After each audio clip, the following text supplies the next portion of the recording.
Halo, perkenalkan nama saya Rian Syaradi. Di sini saya akan menjelaskan tentang Plan Java. Apa itu Plan Java? Plan Java itu adalah salah satu program dari materi inheritance. Inheritance itu adalah sifat pewarisan. Kayak misalnya anak mewariskan sifat dari orang tuanya gitu-gitu. Jadi di sini saya membuat dua kelas begini karena dari sifat pewarisan dia akan memanggil apa yang kita buat di sini. Dari sini kita buat kelasnya dulu seperti ini, demikian. Nah, setelah ada plan P, biasanya ada plan P atau plan E atau plan apalah, setelah itu new plan, itu berarti kita memanggil plan. Di sini kita memanggil semuanya. Jadi apapun yang kita tulis, seperti contohnya beri air, beri pupuk, dia akan memanggil beri air dan beri pupuk yang ada di sini. Oke, jadi saya akan menjelaskan dari sini dulu. Kita membuat public class plan. Setelah itu kita buat sedemikian rupa integer, status tumbuh, jumlah air, jumlah pupuk, apa yang kita butuhkan untuk menumbuhkan tanaman tersebut. Setelah itu kita bikin publiknya, status tumbuhnya itu 0, kita masukin integernya lah, 0 dulu, 0, 0, 0, 0, 0. Terserah kalian sih mau berapa, tapi mending dari 0 dah, dari awal. Ataupun nggak pakai sama dengan 0 juga bisa, tapi biar lebih jelas pakai sama dengan 0 aja. Pastikan kita harus ngasih air, kasih pupuk juga. Jadi kita bikin public void beri air, public void beli pupuk, dan setelah itu cek kondisi tumbuh. Jadi itu artinya setelah kita memberikan air dan memberikan pupuk, dia akan masuk ke sini.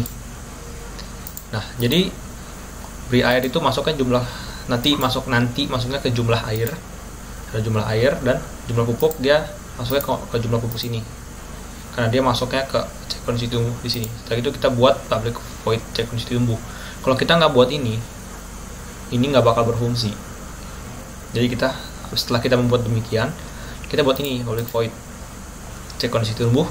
Setelah itu if jumlah air lebih besar sama dengan 3 dan jumlah pupuk lebih besar sama dengan 1, dia tumbuh.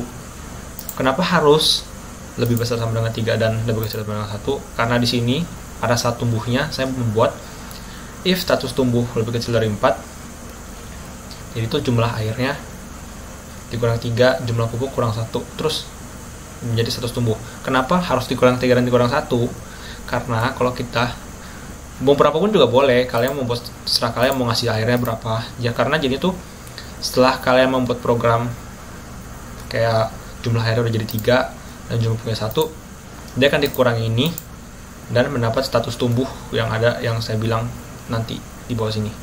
Setelah itu kita buat ini dulu displaynya untuk menambahkan air dan bla bla bla. Dan di sini status tumbuh itu kita bikin di get status tumbuh. Jadi itu di case 1, case 0, case 1, case 2 itu juga nanti saya jelaskan. Di case 0 itu kita setelah mendapatkan tumbuh jumlah air -3, jumlah pupuk -1, dia akan refresh dari case 0 ke case 1. Jadi statusnya dari seed jadi sprout.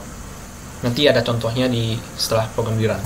Dan di sini kenapa saya pakai switch dan case? Sebenarnya switch dan case dan if else itu sama aja. Kalau switch dan case itu ibaratkan if status tumbuh bla bla bla bla bla, jadi itu keluarnya apa, jadi keluarnya apa. Jadi itu switch dan if else itu sama, cuman itunya aja beda. Setelah itu bla bla habis di blossom. Setelah blossom dia tidak akan tumbuh lagi. Dan di playman Java ini saya membuat import Java installer gini. Dan system out print masukkan untuk memberi air, memberi pupuk untuk keluar. Dan setelah itu saya memakai switch and case lagi, sama aja kayak if else, inp scan next in. Jadi itu kayak if bla bla bla bla bla bla, jadinya inp next in gitu. Dan case nya itu 0. Kalau misalnya kita masukkan 0, jadi dia langsung ke beri air itu di sini plus-plusnya. Kalian nggak harus case 0. Kayak mau case 5, case 4, case 3, case 2, case 1, dia akan tetap berikan air. Dan setelah itu display plan. Display plan itu di sini. Display plan, udah status tumbuh. Status tumbuhnya apa? Ini. Setelah ini dari seed dia akan terpenuhi habis. Jadi kita coba ya dari sini, and while inp, nggak harus inp juga, kalian bisa pakai apalah gitu. Jadi di sini saya akan contohkan dari ini. Oke, kita run dulu.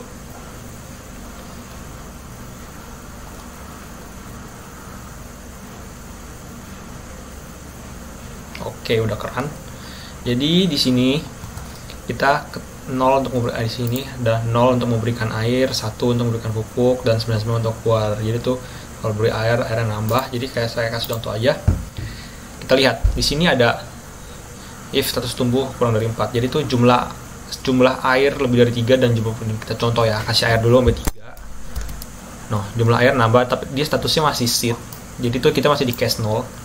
Di case 0 ini jumlah airnya 1, kita tambahin lagi, kita siram air lagi, jadi nambah jadi 2, dan kita siram air lagi jadi 3. Nah, dan setelah itu kita kasih pupuk.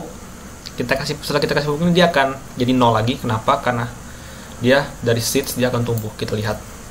Nah.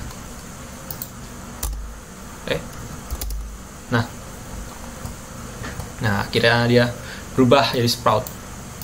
Ini ke refresh dari awal lagi. Kita lihat lagi, kita masukkan, kasih air lagi, siram, nah berubah jadi 00. Tadi programnya agak error ya, udah di input. Nah, dia dari sprout ini, karena telah memenuhi kriteria tersebut, kriteria ini, dia tumbuh. Tapi setelah dia tumbuh, dia akan ke refresh lagi jadi 0 semua, agar lebih mudah dilihat lah ya, udah tumbuh apa enggak. Sebenarnya enggak, kalau kalian mau hapus juga bisa, tapi biar lebih memperincikan.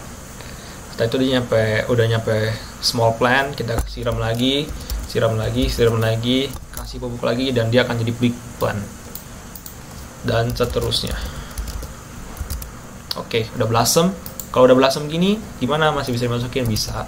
Tapi setelah itu tidak ada yang akan berubah, dia akan tetap blossom, akan terus bertambah karena udah mencapai tahap terakhir.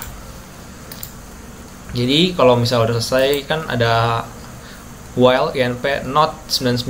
Jadi ini dia do ketika INP-nya tidak 99. Jadi kita bisa masukkan apa aja selain angka 99. Kita bisa masukin angka lain juga, tapi dia nggak akan ngerespon sih, kayak 3, 2, dia akan nggak nambah di mana-mana. Jadi setelah itu kita 999 selesai, finish exit code 0. Oke, terima kasih. Sekian dari penjelasan saya tentang Plan Java ini. Mohon maaf jika bahasanya kurang jelas atau penjelasan saya kurang mudah dipahami, karena inilah yang bisa saya lakukan. Oke, terima kasih sudah menonton. Semoga bermanfaat dan bisa menjadi referensi kalian untuk membuat inheritance lainnya.